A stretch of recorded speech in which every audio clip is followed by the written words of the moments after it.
ਜਾ ਨਾ ਬਾਕੀ ਤੇਰਾ 12 ਵਜੇ ਤੱਕ ਹੋ ਜਾਂਦਾ ਹੈ ਤੂੰ ਨਾਮ ਹੀ ਹੋਇਆ ਤੇ ਉਹ ਤੈਨੂੰ ਪਤਾ ਲੱਗ ਗਿਆ ਸੀ ਵੀ ਹੋ ਗਿਆ ਫਿਰ ਘਰ ਦੇ ਸੀ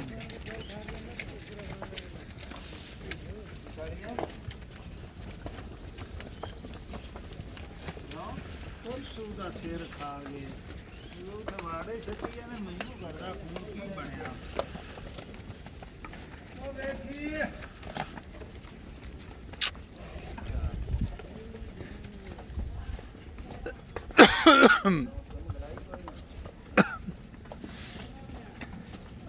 यासीन ਉਹ ਕਿਹੜੀ ਸੀ ਵੀ ਆਹੀ ਸੀ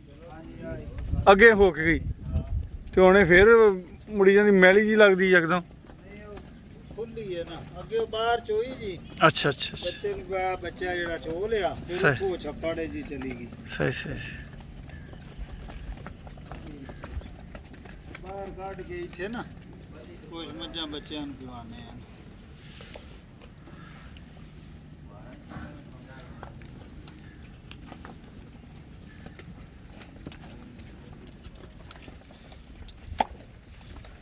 ਉਹਨੂੰ ਲਈ ਆ ਇੱਕ ਵਾਰੀ ਨਾਲ ਵੇ ਕਿ ਨਹੀਂ